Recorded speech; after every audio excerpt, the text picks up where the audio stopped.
안녕하세요 여러분, 비윤입니다. 드디어 CPA 2차 시험날이 정말 얼마 남지 않았습니다. 지금 독서실이나 고시반에서도 불안하고 힘든 심경으로 공부를 하고 계신 수험생분들이 있을 텐데요.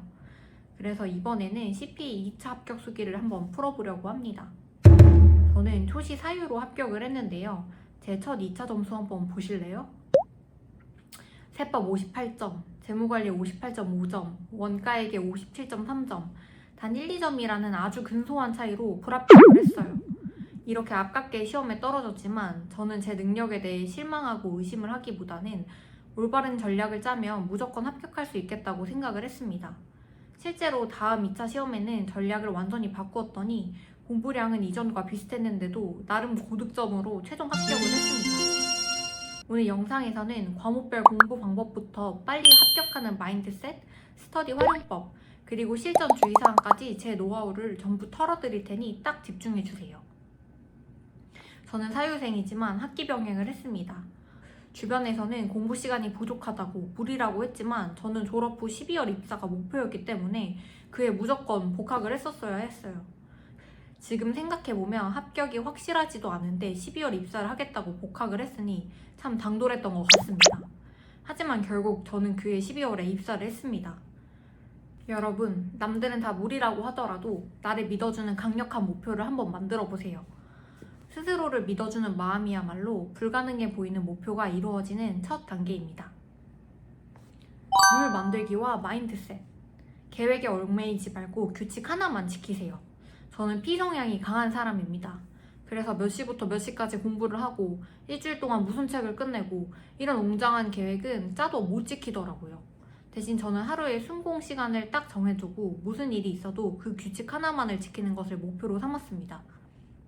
여러분들이 계획적인 사람이 아니시라면 계획을 짜느라 진을 빼지 마시고 매일의 최소 기준만 채우세요.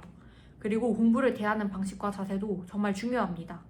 시험을 빨리 끝내고 합격해 나가는 친구들을 보니 기계적으로 문제만 푸는 무지성 양치기는 하지 않더라고요. 문제의 핵심이 무엇인지 파악을 하고 맥을 짚는 훈련이 합격의 열쇠였습니다. 전에는 그저 답 맞추기에 급급했다면 유예 시절에는 조금 괴롭더라도 도대체 이걸 왜 하는 거지? 궁극적인 목적이 뭘까? 하며 끊임없이 고찰하면서 문제를 풀었어요. 사실 이렇게 하나하나 생각을 하면서 문제를 푸는 게 정신적으로 훨씬 더 괴롭기는 합니다. 하지만 합격을 원하신다면 의미 없는 무지성 양치기는 지금 당장 멈추셔야 합니다. 세 번째, 스터디 활용과 멘탈 관리법. 주변을 공부하는 사람으로 가득 채우세요. 저는 혼자 독서실에서 외롭게 공부를 하기보다는 같이 모여서 해야 스트레스도 덜 받고 의욕도 생기는 스타일이라 학교 고시반에 들어왔어요. 주변 환경을 공부하는 사람으로 가득 채우는 게 포기하지 않는 최고의 동기부여가 됩니다. 나만 힘든 게 아니고 모두가 이렇게 힘들고 고통스럽구나. 그럼에도 불구하고 저렇게 열심히 하는구나를 직접 보니 포기하지 않게 되더라고요. 특히 2차 시험은 서술형이라 공부하는 자세가 성적에 엄청난 큰 영향을 줘요. 그래서 저는 스터디 활용을 강력하게 추천합니다. 단순히 지식을 배우는 것뿐만 아니라 타인의 공부 방법을 흡수할 수도 있거든요. 특히 저유생들이 모인 스터디가 시행착오를 줄이기에 최고입니다. 이 수험 기간의 시행착오는 1, 2년이 될 수도 있고 5년, 10년이 될 수도 있어요. 그래서 저는 부끄러움을 무릅쓰고 모르는 것은 적극적으로 질문을 했고 고득점을 받는 친구들은 어떤 방식으로 공부를 하는 건지 유심히 관찰하고 연구를 했습니다. 만약 이동 시간이 아깝거나 내 페이스대로 범위를 끝내고 싶다면 제가 효과를 많이 보았던 전화 스터디를 한번 해보세요. 카톡으로 시작하고 연습 문제를 동시에 푼 다음에 바로 전화를 걸어서 서로의 풀이 과정을 설명해 주는 거예요. 이 방법으로 재무관리를 공부하면서 왜 굳이 이 할인율을 쓰는지, 왜 세금 유무에 이렇게 집착을 했는지 조건과 목적을 완벽하게 이해하게 되었습니다. 그리고 참 신기한 게 같은 문제를 풀고 둘 다 정답을 맞췄는데도 문제를 해석하는 방식이나 풀이법이 사람마다 완전히 다르더라고요. 아, 이런 식으로 접근을 할 수도 있구나를 깨달으면서 이미 맞춘 문제에서도 또 다른 깊이 있는 공부를 하게 될 수 있었습니다. 만약 정말 혼자 공부하는 걸 좋아하는 스타일이라 스터디가 싫으시면 최소한 수험생들이 모여있는 스터디 카페라도 가세요. 이 시기에는 취업해서 돈 벌고 맛있는 거 먹으러 다니는 속세의 친구들이 자주 만나면 안 됩니다. 나 혼자 멈춰있는 것 같은 상대적 박탈감도 들고 쓸데없는 잡생각만 많아지거든요. 내 주변을 나랑 똑같이 고통받으면서 CPA 공부하는 애들로 가득 채워놔야 멘탈도 유지되고 결국 버텨내서 합격률도 올라갑니다. 인간관계는 잠시 접어두고 환경부터 통제하세요. 2차 공부의 핵심, 100점을 맞는 시험이 아닙니다. 막판에 가장 중요한 건 완전성보다는 정확성입니다. 애매하게 얇고 넓게 모든 범위를 다 건드리는 것보다 하나를 알아도 제대로 알아서 그 문제 배점을 통째로 내 것으로 만드는 게 제일 중요해요. 그리고 필수 문제가 무엇인지 알고 있어야 합니다. 100점을 맞는 시험이 아니잖아요.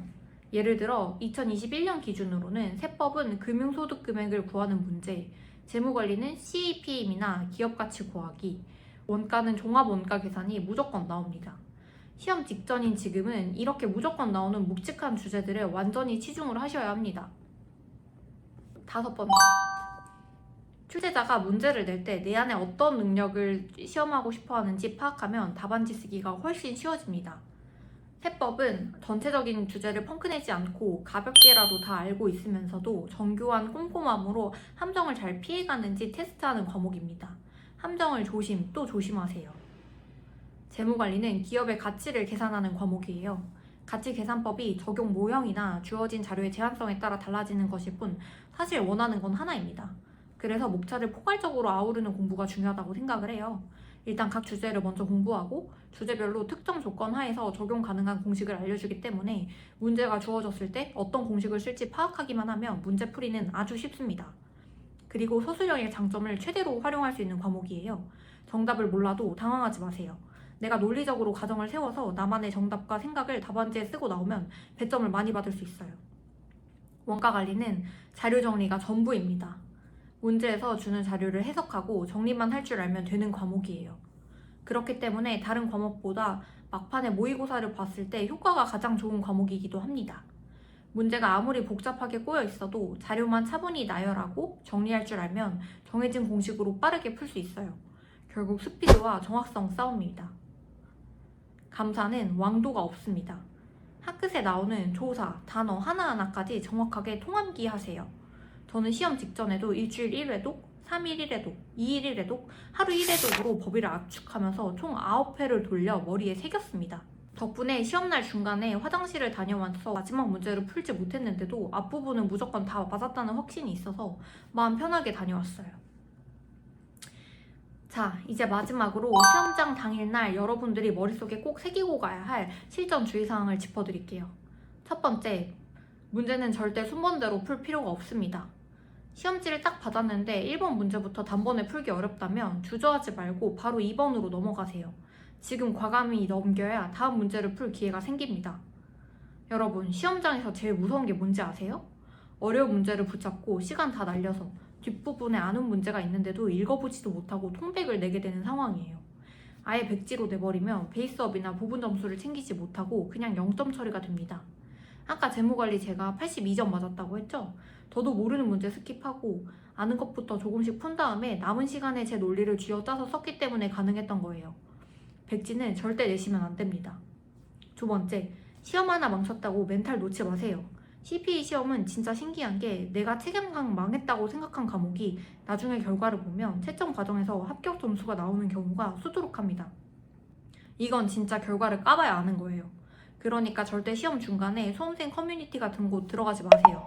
거기 들어가서 이번 시험 난이도 어땠다, 나만 어려웠다 글을 보면서 마음까지 어지럽히는 게 제일 미련한 짓입니다. 저는 유예 시절에 반쯤 미쳐서 공부를 했던 것 같아요. 지금 보면 어떻게 저걸 소화했나 싶을 정도로 매일이 고통스럽고 도망치고 싶었지만 어찌저찌 꾸역꾸역 완주해냈고 결국 최종 합격을 했습니다. 그리고 이때의 경험 덕분에 저는 회계사 자격증보다 더 값진 걸 얻었어요. 바로 나에 대한 믿음과 자기 확신입니다. 내가 간절히 노력하면 결국 쟁취해낼 수 있구나 하는 평생의 강력한 무기가 생긴 거죠. 돈으로 안 되는 게 있다면 혹시 그 액수가 부족한 건 아닌지 생각해봐라 라는 말이 있는데 저는 이렇게 말하고 싶어요. 노력으로 안 되는 게 있다면 혹시 내 노력이 부족한 건 아닌지 생각 한번 해보는 게 어떨까요? 남은 기간 동안 정말 후회가 남지 않을 정도로 여러분들의 노력을 다 쏟아 부으셨으면 좋겠습니다. 시험장 문 닫고 나오는 그 순간까지 자기 확신을 잃지 마세요. 여러분들은 반드시 해낼 겁니다. 오늘 영상이 조금이나마 위로와 자극이 되셨길 바라며 저는 다음 영상으로 찾아뵐게요. 안녕!